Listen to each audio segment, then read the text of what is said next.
irmãs, bom dia, desejamos a todos paz e graça no Senhor Jesus Cristo. Nessa manhã de domingo estamos dando início a mais uma escola dominical. E para iniciarmos a nossa escola dessa manhã, vamos orar. Para essa oração, eu convido o nosso irmão Edilceu que nos eleve a Deus em oração. Oremos, irmãos. Graça e paz, irmãos. Que Deus abençoe a todos. Que Deus esteja abençoando cada irmão. E estamos com saudade. Que logo nós possamos estar de volta, nos abraçando. Oremos. Senhor nosso Deus, nosso Pai, muito obrigado a Deus por mais um dia, Senhor Deus. Obrigado, ó Pai, pelas Tuas bênçãos derramadas sobre nós, Senhor. Obrigado a Deus pela família, ó Pai. Obrigado a Deus pelos irmãos. Obrigado, Pai Santo, por tudo que o Senhor tem derramado em nossas vidas, ó Deus. Te louvamos, ó Pai, pela Tua beleza, da Tua santidade, Senhor Deus. Te louvamos, ó Deus, porque o Senhor é um Deus santo, um Deus poderoso, um Deus misericordioso, um Deus que perdoa. Obrigado, Senhor Deus. Obrigado, ó Pai, pela vida, Senhor Deus. Esteja conosco, ó Pai Santo. Continua conosco, ó Pai, com as Tuas mãos estendidas sobre o Teu povo, sobre esta nação, Senhor Deus. Guarda-nos, ó Pai. Tenha misericórdia de nós, Senhor Deus. Perdoa, Pai Santo, os nossos pecados, Senhor, no nome santo de Jesus. Amém. Vamos abrir nossas Bíblias na carta de Jó, no livro de Jó, capítulo 1. E vamos ler do versículo 1 ao versículo 10. Jó 1, de 1 a 10. A virtude e riqueza de Jó. Havia um homem na terra de Uz, cujo nome era Jó, homem íntegro e reto, temente a Deus e que desviava do mal. Nasceram 7 filhos e 3 filhas. Possuía 7.000 ovelhas, 3.000 camelos, 500 juntas de bois, 500 jumentas. Era também muito numeroso o pessoal ao seu serviço, de maneira que este homem era o maior de todos do Oriente. Seus filhos iam às casas uns dos outros e faziam banquetes, cada um por sua vez, e mandavam convidar as suas 3 irmãs, e comeram e beberam com eles. Decorrido o turno de dias dos seus banquetes, chamava Jó a seus filhos e os santificava. Levantava-se de madrugada e oferecia holocaustos, segundo o número de todos eles, pois dizia: talvez tenham pecado os meus filhos e blasfemado contra Deus em seu coração. Assim fazia Jó continuamente. Num dia em que os filhos de Deus vieram apresentar-se perante o Senhor, veio também Satanás entre eles. Então perguntou o Senhor a Satanás: de onde vens? Satanás respondeu ao Senhor e disse: de rodear a terra e passar por ela. Perguntou ainda o Senhor a Satanás: observaste o meu servo Jó? Porque ninguém há na terra semelhante a ele, homem íntegro e reto perante a Deus, e que se desvia do mal. Então respondeu ao Senhor: Então respondeu Satanás ao Senhor: porventura Jó debalde e teme a Deus? Acaso não cercaste, concebe a ele e a sua casa e a tudo quanto tem? A obra de suas mãos abençoastes, e os seus bens se multiplicaram na terra. Deus assim nos abençoe nessa manhã para aprendermos mais da sua palavra. E aqui nós vemos um texto, onde fala sobre uma família de Jó, e um servo temente a Deus, íntegro, justo, e ele, na sua integridade, na sua justiça e temor a Deus, ele sempre levava os seus filhos e os santificava, e sempre orava pelos seus filhos para que, porventura, alguém pudesse estar pecando contra Deus, Deus os perdoasse e Deus os justificasse. E interessante, no versículo 10, o próprio Satanás, ele entende, ele reconhece que Deus protegia Jó e protegia a sua família e os abençoava. Aqui fala, né? Acaso não cercaste, né, com Sebe, né? E ele e toda a sua casa. Então aqui Satanás está dizendo: o Senhor protege, o Senhor guarda, o Senhor guia ele, né? O que é cercar com Sebe? Né? Sebe era um arbusto, né? Você fazia uma cerca viva, uma cerca, né, de madeira, né? Ou cerca viva, ou cerca de madeira, onde você protegia, identificava a sua propriedade. Então aqui está dizendo que o próprio Deus nos cerca, o próprio Deus nos protege, a nossa casa e a nossa família, né? Mas que, primeiramente, nós temos que estar, né, sendo justos, íntegros, temente a Deus, né, para que Deus nos guarde, Deus nos abençoe. Que nós possamos pedir isso a Deus, nós possamos estar sendo protegidos pelo nosso Deus, abençoados pelo nosso Deus. Amém, irmãos? Vamos entoar o hino de número 187. Nós temos entoado hinos onde nós falamos sobre família, sobre lar. E hoje vamos entoar o hino, né, falando sobre o lar celestial. Não este lar terreno, mas aquele lar que nós almejamos, o lar celestial. Hino, né, 187, Cidade Celestial. Ouçamos este hino.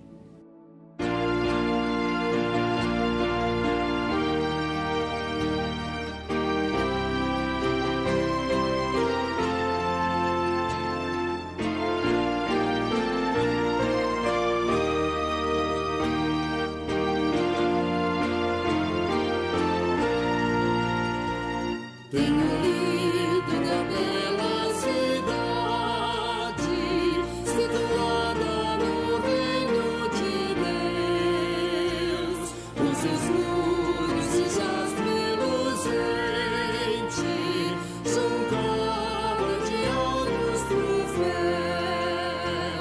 Lá no meio da praça está o rio da vida e vigor eterna.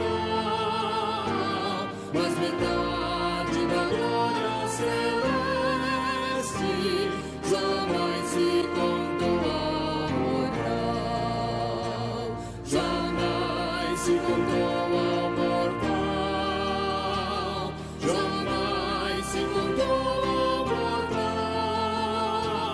Metade da glória celeste jamais se contou ao mortal. Tenho lido dos belos palácios que Jesus foi no céu preparar, onde os crentes fiéis muito felizes irão para sempre habitar. Nem tristeza, nem dor, nem velhice atinge a mansão eterna. Mas metade da glória celeste jamais se contou ao mortal, jamais se contou ao mortal, jamais se contou ao mortal.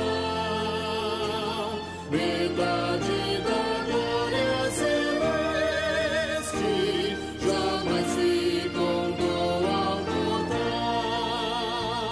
Tenho lido das vestes brilhantes, das coroas que os salvos terão, quando um pai o chamar proclamando, tereis eternal galardão.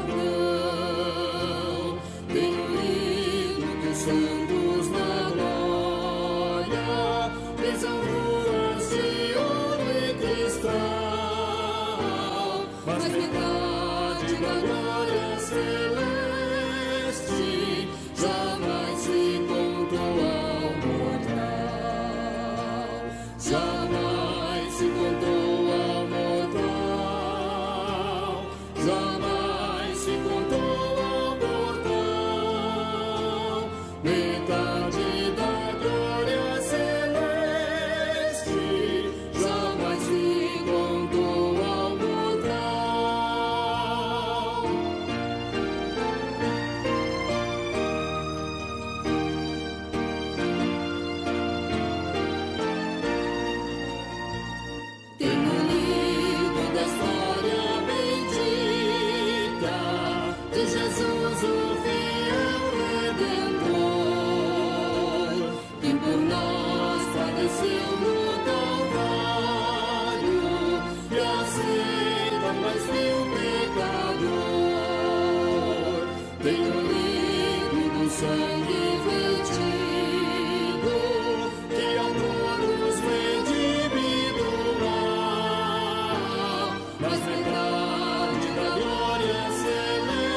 Hoje nós teremos uma aula ministrada pelo nosso reverendo Alexandre.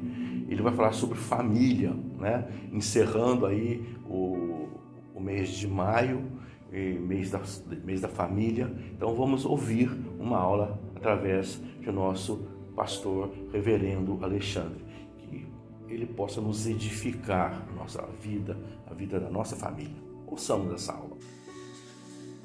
Muito bom dia, queridos irmãos, irmãs. Louvado seja Deus que renovou a sua misericórdia, a sua graça sobre cada um de nós nesta manhã.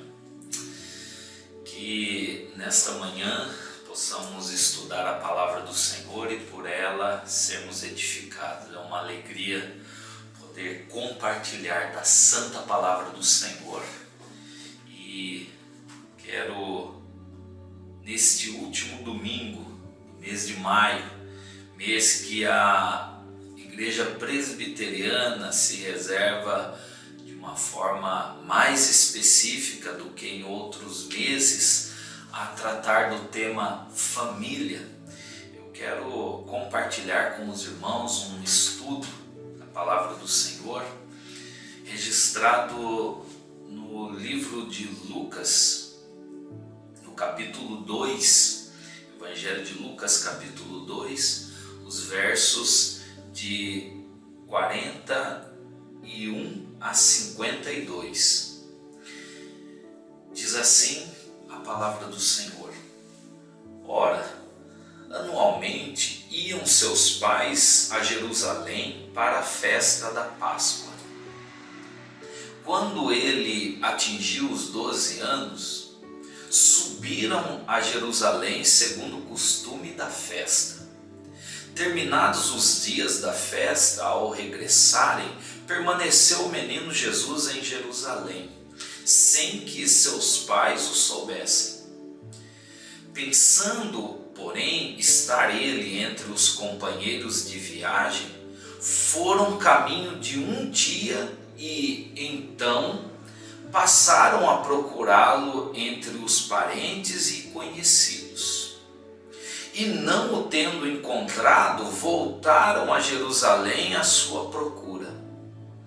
3 dias depois, o acharam no templo, assentado no meio dos doutores, ouvindo-os e interrogando-os. E todos os que o ouviam, muito se admiravam da sua inteligência e das suas respostas. Logo que seus pais o viram, ficaram maravilhados, e sua mãe lhe disse: Filho, por que fizeste assim conosco? Teu pai e eu, aflitos, estávamos à tua procura. E lhe respondeu: Por que me procuráveis? Não sabíeis que me cumpria estar na casa de meu pai? Não compreenderam, porém, as palavras que lhes dissera. E desceu com eles para Nazaré, e era-lhes submisso. Sua mãe, porém, guardava todas estas coisas no coração. E crescia Jesus em sabedoria, estatura e graça diante de Deus e dos homens. Que Deus nos abençoe no estudo da palavra dele. Amém. Irmãos, Lucas é o único dos evangelistas que faz menção, que faz um registro desse período da vida de Jesus. Após a circuncisão e consagração de Jesus, que está registrado nos versículos de 21 até o versículo 24, passam-se 12 anos e não há nenhum registro sobre a vida de Jesus. Nenhum dos outros evangelhos, a não ser Lucas, faz menção desse episódio. da infância de Jesus. E na verdade já não é mais infância, já está na adolescência. A infância mesmo, Lucas resume apenas no versículo 40, que diz assim: crescia o menino e se fortalecia, enchendo-se de sabedoria, e a graça de Deus estava sobre ele. Apenas essas palavras nós temos acerca da infância de Jesus. A ausência de informação da infância de Jesus incomodou e ainda incomoda muitos. E nos primeiros séculos houve muita produção literária acerca desse tema. Mais de 100 livros foram escritos, e essa grande produção literária dedicadas a falar sobre a infância de Jesus. Essas produções apresentam suposições, desde informações que vêm a enriquecer culturalmente, vêm a apresentar detalhes possíveis sobre a vida de Jesus, como também apresentam aberrações que são típicas dessas literaturas especulativas. Na verdade, irmãos, essa curiosidade deve ser deixada de lado, primeiro porque a Bíblia não apresenta. Mas uma pergunta, ela pode emergir: por que os evangelistas não registraram? Seriam os evangelhos, os 4 evangelhos, biografias de Jesus? Muitos às vezes fazem essa referência aos evangelhos. A biografia de Jesus é uma biografia de Jesus, os evangelhos? Em partes sim, em partes não. Sim, porque relatam fatos da vida de Jesus. Não, porque não são relatos cronológicos. E nem tampouco tem a proposta, como as biografias dos dias atuais, de homenagear ou até de ganhar dinheiro com a história de vida das pessoas. Também não é biografia, porque os evangelhos, o propósito dos evangelhos é ser evangelho, é apresentar a boa nova. E essa boa nova, sim, é a vida de Jesus. É a vida de Jesus que é registrada, que veio de uma forma, de um nascimento divinal. E isso aponta para o fato de que o Salvador veio ao mundo. O Emanuel, Deus conosco, veio ao mundo. Também os evangelhos registram a missão de Jesus, o seu ministério, inclusive o seu sofrimento e morte na cruz. E não para por aí. Os evangelhos também apresentam a boa nova maravilhosa da ressurreição. Há o registro de que a morte não o deteve. Jesus voltou aos céus e à destra de Deus Pai reina eternamente. E louvado seja o nome do Senhor. Aqui nós temos no Evangelho de Lucas, no capítulo 2, apenas um lampejo daquilo que foi a vida de Jesus com a sua família terrena, José e Maria. Spurgeon diz que esse relato do capítulo 2 é um tesouro singular dentro de um tesouro maior, que são os evangelhos, que é a Sagrada Escritura. Então aqui nós temos sim uma pérola apresentando a convivência de Jesus com a sua família terrena.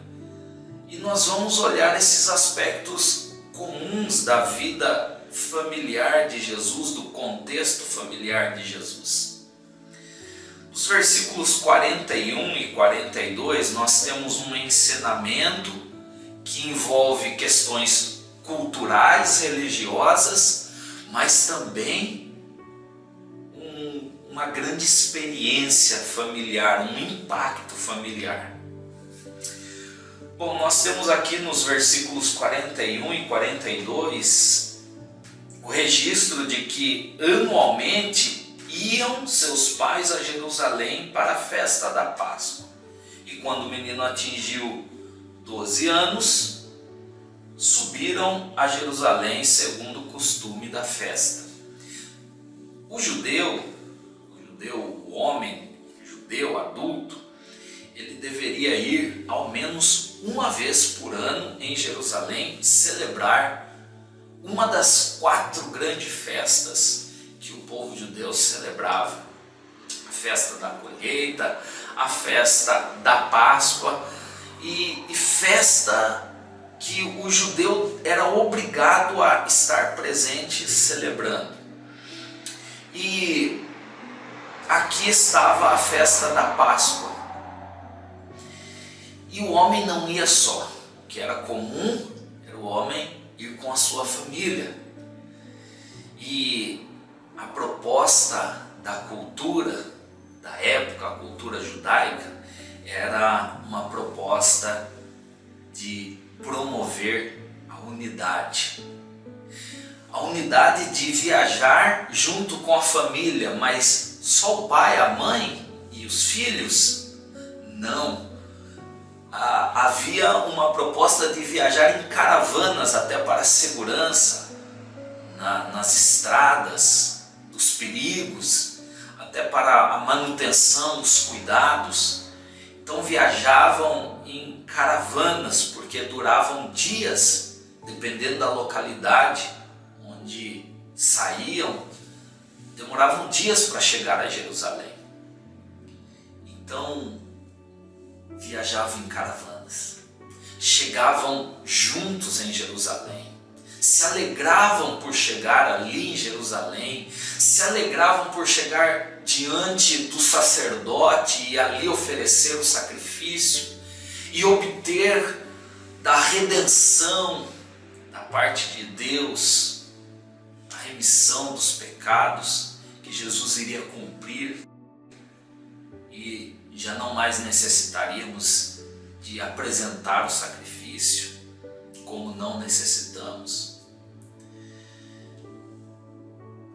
Nos dias de hoje, na nossa cultura, infelizmente, a unidade familiar não é valorizada.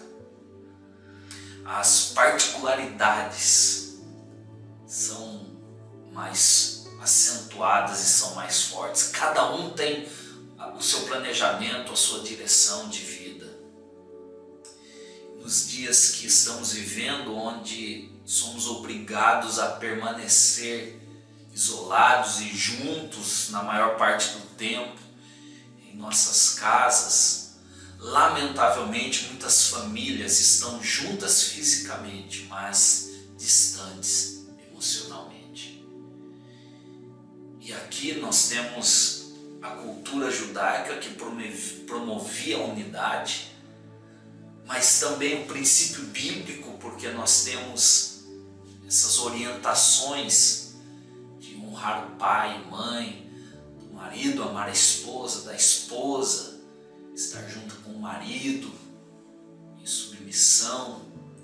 Então nós temos ensinamentos para a unidade da família, mas infelizmente vemos que muitas famílias, e lamentavelmente até famílias cristãs, se encontram distantes, com rupturas terríveis. E esse é o momento para orarmos, para clamarmos a Deus, para ter misericórdia, que essas famílias encontrem novamente a unidade, para que os maridos, as esposas possam se aproximar uns dos outros, que os pais possam se aproximar aos filhos, os filhos se aproximar dos pais, e estabelecer essa unidade de convivência, unidade em adoração a Deus, unidade de propósito e de princípio. Unidade familiar, viajavam e mantinham-se em unidade.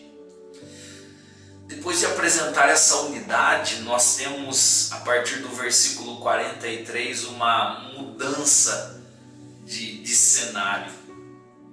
Termina-se a festa. Ao regressarem, permaneceu o menino Jesus em Jerusalém sem que os pais soubessem. Se não conhecer da cultura, uma pessoa pode criticar José e Maria em deixar um menino de 12 anos para trás, e não vigiar e não cuidar. Na verdade, aqui o que ocorre é o que o contexto anterior, que já partilhei, influenciou. Viajavam em caravanas e havia uma estrutura mais ou menos assim: as mulheres iam à frente com crianças pequenas e os homens iam atrás com os pré-adolescentes, os adolescentes e jovens. A partir dos 12 anos o menino já ia com o pai. E Jesus está nessa fase de transição. Então Maria, ao perceber a ausência de Jesus, não via Jesus ao seu lado, imaginava estar com José. Ele já está passando a fase de se tornar adulto. José, ao perceber a ausência de Jesus ao seu lado, imaginava estar com Maria. Esse menino já deveria estar aqui com os homens adultos, já está completando 12 anos. E um pensando que estava com o outro, por fim, Jesus não estava com eles, Jesus havia permanecido em Jerusalém. E depois de passarem um dia, aí que vieram a perceber a ausência de Jesus. Diz no versículo 44, depois de caminharem, foram caminho de um dia e então passaram a procurá-lo entre os parentes e os conhecidos. Depois de perceberem que Jesus não estava nem com um nem com o outro, José e Maria, então tem aquele baque inicial, mas eles ainda têm uma certa tranquilidade porque imaginavam que Jesus estava com os parentes ou conhecidos. E a cultura, como disse, era assim: uma criança que fazia parte da família, se era um sobrinho, cuido como se fosse meu filho. Mas não somente da família, conhecidos também cuidava como se fosse um filho.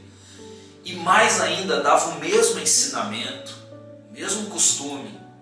Não havia aqui outro ensinamento, não havia aqui nenhuma probabilidade do filho aprender alguma coisa que era ruim, que não fazia parte dos ensinos dos próprios pais.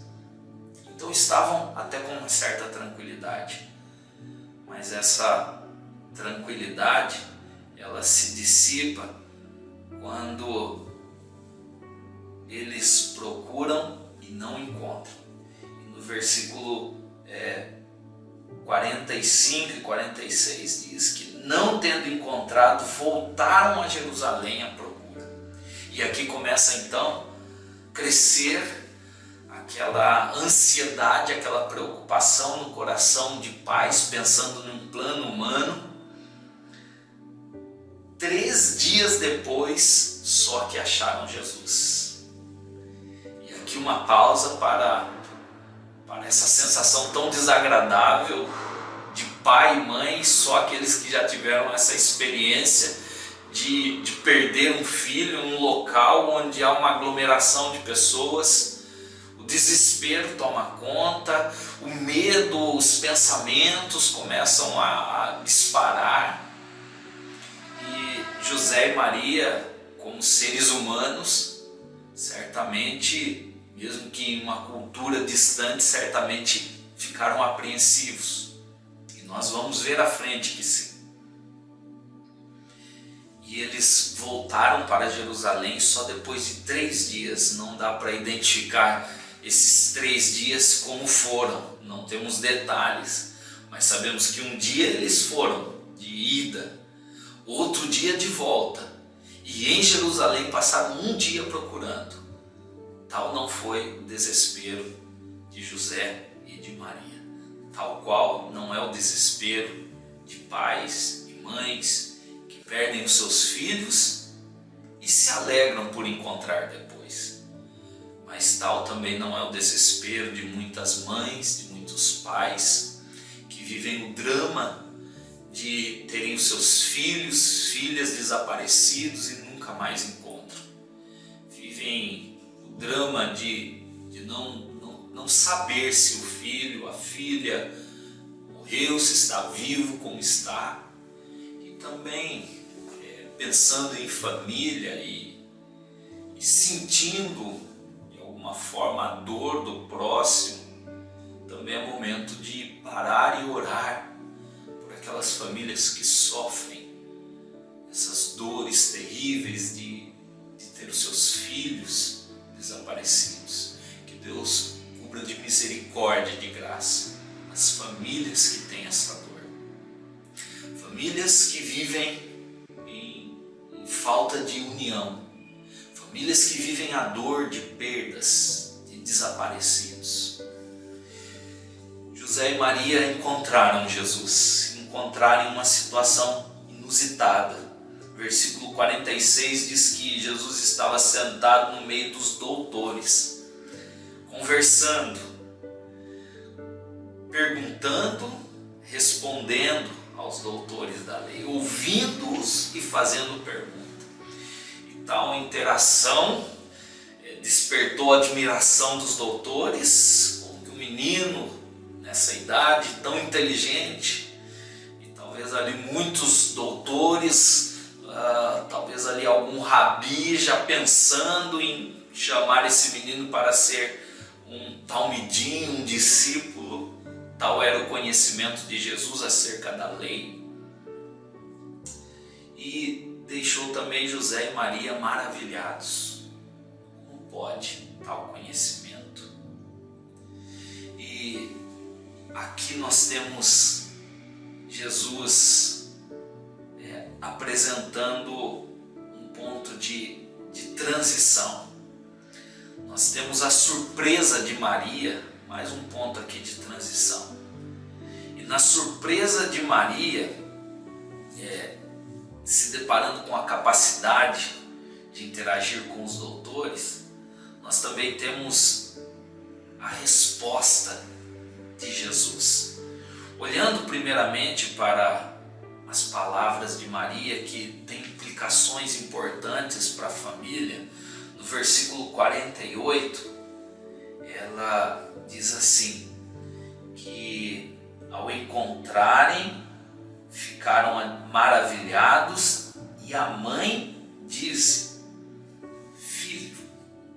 Essa é a primeira palavra de Maria. Não é uma palavra de uma mãe desesperada, desequilibrada por estar procurando filho há 3 dias.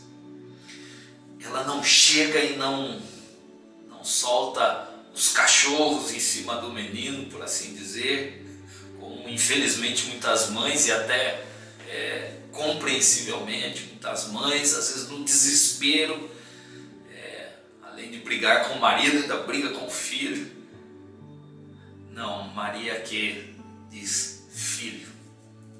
E eu ouvi um pastor, um professor, falando da importância dessa palavra, dessa primeira palavra de Maria, que é uma palavra de afirmação. O quanto é importante na comunicação familiar ter palavras de afirmação. Você é filho, marido, esposa. Essas palavras afirmando o amor no lar geram pessoas saudáveis, geram unidade autoridades na família, testemunho para outros.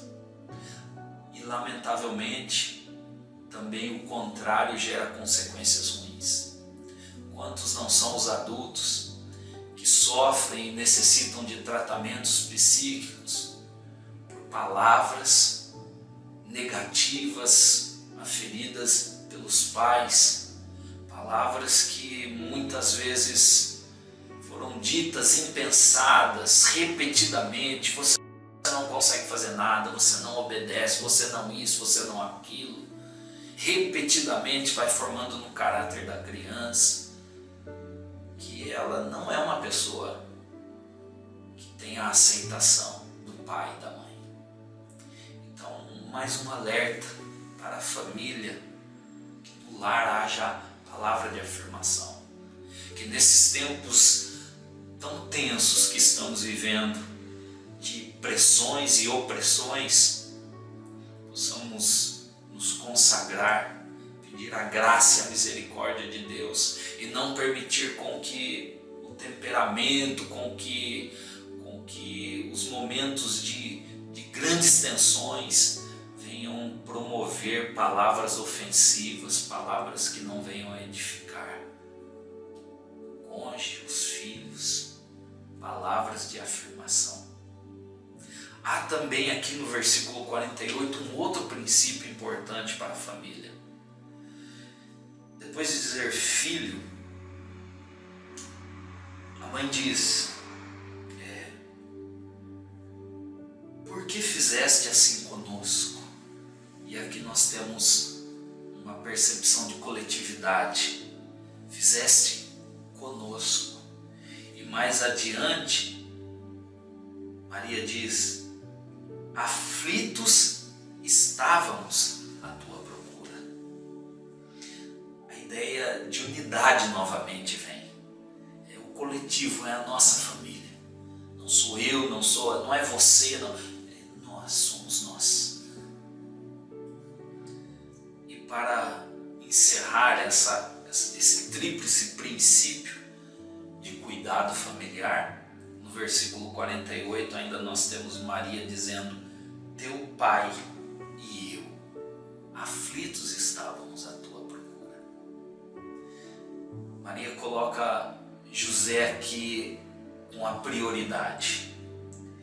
E aqui tem a influência da cultura patriarcal e tem a honra, tem o princípio da honra, colocando o homem como o chefe do lar, até o pai, dando a Jesus, o menino Jesus, a ordem, a estrutura mental que ele deveria ter com o pai, com a figura paterna. Teu pai e eu estávamos à tua procura. Não estava faltando nada ali de orientação, uma estrutura emocional estava sendo organizada. Palavra de afirmação, o conceito de coletividade, de unidade e honra na família. Princípios para aplicarmos em nossos lares, que a palavra de Deus aqui nos apresenta. E para encerrar, nós temos então mais uma mudança de cenário. No primeiro momento, aflição vivida pelos pais. No segundo momento, tríplice princípios para ser aplicado no lar. E no terceiro e último momento, nós temos na resposta de Jesus o ápice desse relato. Por mais que o momento em que Maria e José e Maria percebem a ausência de Jesus e começam a procurar e não encontram, chega a ser um grande momento que eleva o nosso emocional, a nossa expectativa. Por mais também que o momento em que eles encontram Jesus conversando com os doutores da lei, percebem que Jesus demonstra sabedoria e inteligência, também é um momento elevado. Mas o grande ápice dessa perícope é justamente a resposta que Jesus dá no versículo 49. Ele lhes respondeu: por que me procuráveis? Não sabias que cumpria estar na casa de meu Pai? Jesus, aqui em sua resposta, faz uma ruptura, apresentando que o seu vínculo familiar não era apenas de natureza terrena, mas sim também tinha o seu vínculo de natureza divina. Me cumpria estar na casa de meu pai, e não era José, mas sim o Pai Celestial, cuidando das coisas da casa, não de José e Maria, mas sim do reino de Deus. Jesus é apresentado no Evangelho de João, no capítulo 2, como aquele que chega no templo, faz um chicote, um azarrote, e faz a purificação do templo, dizendo: a casa de meu pai será chamada casa de oração e não de ladrões e salteadores. Jesus expulsa os cambistas, os animais que ali estavam para ser vendidos, para fazer o sacrifício. Jesus derruba as mesas e Jesus então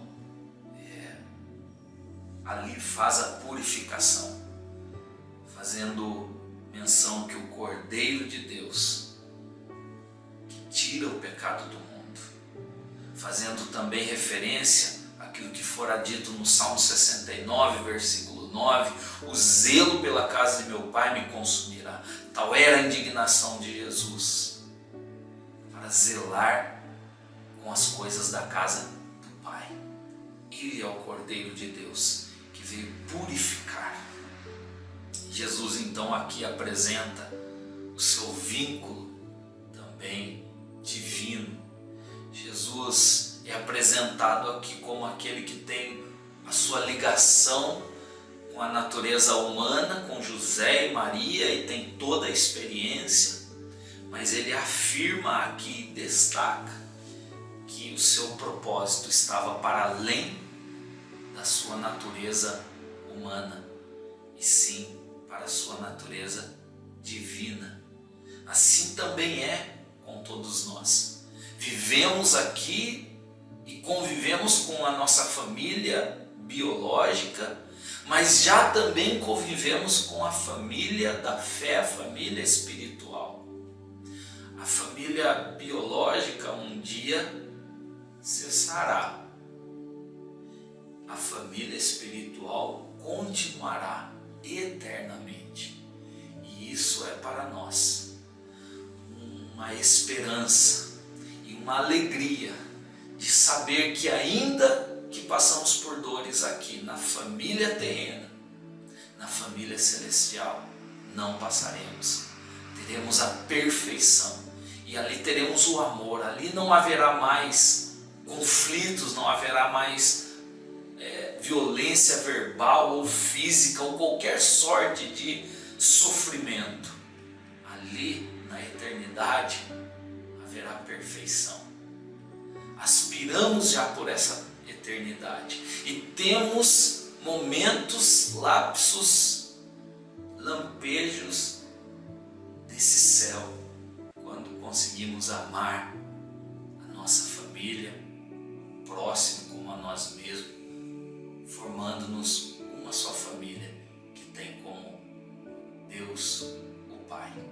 Que Deus abençoe cada lar, que Deus abençoe o domingo, celebre em família, ore pelas famílias que sofrem esses ou outros motivos, orem para que as famílias apliquem esses e outros princípios bíblicos e que assim possamos testemunhar o amor em família. Que Deus assim abençoe a cada um de nós, hoje e sempre. Amém. Agora, irmãos, também, após essa aula, né, que nós aprendemos sobre família, vamos também ouvir o departamento infantil, uma aula com as crianças através das nossas professoras, Sandy e Sandra. Vamos ouvir o que elas têm para falar para os nossos filhos nesta manhã. Bom dia, crianças, bom dia, pais, bom dia, irmãos. A nossa história de hoje está em Josué 7. Caso vocês queiram acompanhar aí, eu estou acompanhando aqui. E como todas as histórias, nós pegamos ela da Bíblia, que é a palavra de Deus. A nossa história de hoje começa com Josué e o povo de Deus, e eles conquistaram a cidade de Jericó. Deus mandou que destruíssem todas as coisas da cidade, inclusive as coisas bonitas. Acã, ele era um homem que fazia parte do povo de Deus, e ele sabia que Deus havia mandado destruir todas as coisas da cidade e ele queria obedecer a Deus. Mas aí, Acã encontrou uma roupa muito bonita. Acã encontrou uma roupa muito bonita ali naquela cidade, encontrou também uma barra de ouro e encontrou também moedas de prata. E ele ficou com muita vontade de ter aquelas coisas para ele. Mas aí ele pensou, e se eu esconder bem essas coisas? Ninguém vai perceber que eu peguei. Tem muitas coisas aqui na cidade. Então ele enterrou tudo na sua barraca e pegou aquilo que não era dele. O que o Acã fez trouxe problemas, porque ele desobedeceu a ordem de Deus. E como consequência, o povo de Deus foi lutar e perdeu a guerra. Josué ficou muito triste e ele foi orar para Deus e o Senhor mandou Josué reunir todo o povo, porque ele iria mostrar quem estava em pecado. Então Deus mostrou a Josué que Acã havia desobedecido. Acã morreu apedrejado por causa da consequência do pecado que ele cometeu, que foi desobedecer a Deus. E na nossa história, nós temos 5 aplicações para a nossa vida. A primeira aplicação é não pegar as coisas dos outros. Acã sabia que era errado e mesmo assim ele pegou as coisas dos outros, ele não resistiu. Nós também, às vezes, sabemos que algumas coisas são erradas e mesmo assim fazemos as coisas erradas, nós não resistimos.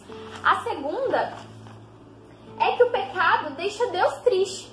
Então, assim como mentir, roubar, pegar as coisas dos outros, falar palavras feias, desobedecer aos nossos pais, vovô, vovó, professores, pensar em coisas más, deixam Deus muito triste.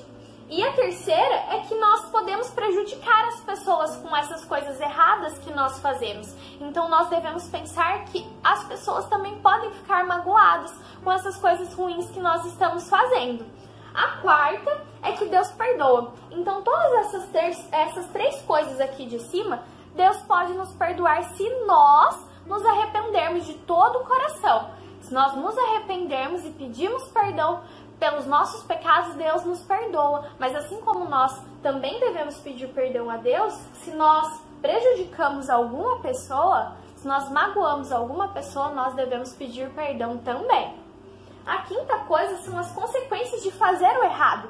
São as consequências de nós fazermos o pecado, de nós cometermos o pecado, né? Por exemplo, nós colocamos o dedinho lá no fogo e sabemos que é errado, que a gente não deve colocar o dedo lá no fogo. Mas mesmo assim, mesmo que eu me arrependa, o dedo vai continuar doendo. Então são as consequências dos nossos pecados. E eu quero deixar para a história de hoje um versículo para a gente decorar durante a semana também e aplicar ele nas nossas vidas. O versículo é o seguinte: pois o salário do pecado é a morte, mas o presente de Deus é a vida eterna. Romanos 6:23. Então vamos aplicar esse versículo aqui nas nossas vidas, porque o presente de Deus é a vida eterna lá no céu. E antes de encerrar com uma oração, eu vou deixar aqui um desafio, uma atividade para fazer durante a semana. Não só as crianças, como os adultos também podem fazer, é uma atividade muito simples, muito fácil. E eu vou deixar os materiais que são necessários para essa atividade. Esses materiais geralmente nós temos em casa. E eu espero que vocês façam em casa durante essa semana e deem um retorno. Postem no grupo da igreja, no grupo das crianças, e eu espero vocês.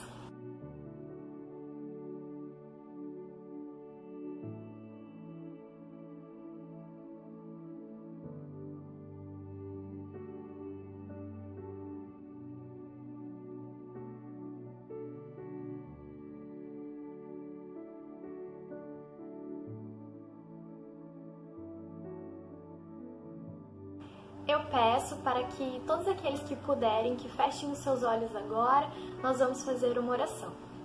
Senhor Deus eterno Pai, graças te damos, Senhor, pelas nossas vidas. Pedimos hoje perdão pelos nossos pecados, aqueles que sabemos que cometemos. E toque nos nossos corações para que possamos ver aqueles pecados que não sabemos que estamos cometendo. Nos ajuda. É isso que eu te peço e te agradeço. Em nome de Jesus. Amém. Irmãos, caminhando para o nosso encerramento dessa escola dominical, nós temos alguns avisos e entre eles nossos aniversariantes. Uma semana especial, que nós temos bastante aniversariantes nessa semana. Primeiro é Maria Clara, né? Aquela menininha que sempre sorri para nós, né? Filha dos nossos irmãos Ana Paula e Gilmário. Fez aniversário no dia 18/5. Nossa querida irmã Airã Cardoso também fez aniversário dia 20/5. Nossa irmã Amaranda, né? Santos Peixoto, também fez aniversário dia 20/5. Nossa irmã Ana Luísa, juntamente com o diácono Odilon, juntamente com o presbítero Luiz Fernando, faz aniversário no dia 29/5. Né? Então, uma agenda bastante aí, né? Cheia. Que Deus possa abençoar realmente, ricamente, esses irmãos, desde o menor até o mais idoso, que deve ser eu, né? No caso aqui. Que Deus possa estar abençoando a vida desses irmãos, que eles cresçam e na presença de nosso Deus, estejam sempre fiéis a Deus. Vamos encerrar esta escola dominical com uma oração a Deus. Vamos orar, irmãos.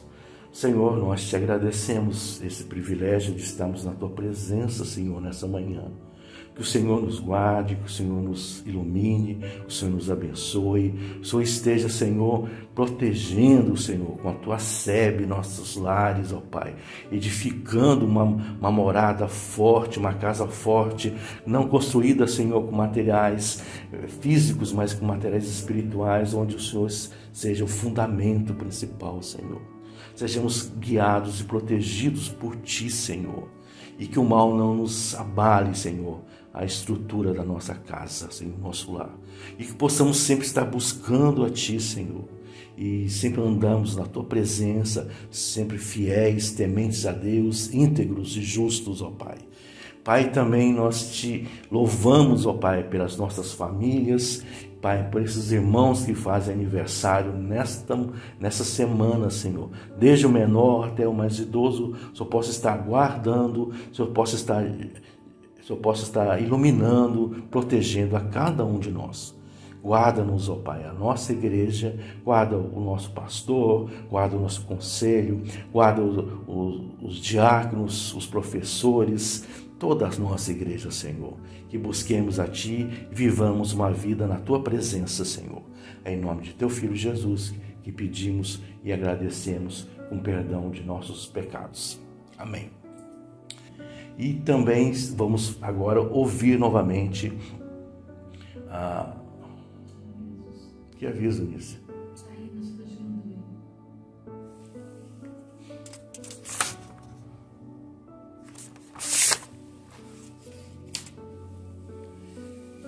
Irmãos, e por fim, né, nossos avisos, né, que os irmãos possam estar colaborando novamente com o projeto Celeiro, né? Precisamos aí ajudar essas pessoas que estão em dificuldades, que estão passando por momentos difíceis. Ajude, sejamos generosos com nós. Também um aviso da nossa tesoureira, né, que ela está à disposição dos irmãos para que, se impedidos de algum motivo de entregar suas ofertas, seus dízimos, entre em contato com ela, que ela achará uma maneira, irá na casa dos irmãos, né, e achará uma maneira de pegar suas ofertas e seus dízimos. Também, irmãos, temos uma boa notícia. Semana passada, a Bandeirantes executou o serviço na rede em frente à nossa igreja, afastou a rede. E agora nós podemos voltar à nossa obra. Já entramos em contato com a empresa está com serviço em São José, mas já está finalizando o serviço e tudo indica que nos próximos dias aí ela irá já está programado para voltar aqui em Caraguá e terminar o serviço. Oremos, irmão, por isso. Momentos difíceis, mas que Deus possa nos ajudar, Deus possa abrir as portas aí. E não deixemos, irmão, de ajudar financeiramente com nossas ofertas para a construção. É para a obra de Deus, irmão, é para que a obra de Deus seja manifesta nessa cidade, que os irmãos sejam generosos para com isso, que os irmãos também nos orem pelo nosso pastor, orem para o conselho, que possamos estar sempre atentos às necessidades do seu povo. E nosso motto, da nossa escola dominical, está em Mateus 5,16, assim brilhe também a vossa luz diante dos homens, para que vejam as vossas boas obras e glorifiquem a vosso Pai que estás nos céus. Tenham uma boa manhã, um bom dia e nós possamos estar novamente reunidos à noite para prestarmos um culto ao nosso Deus. Obrigado, irmãos. Amém.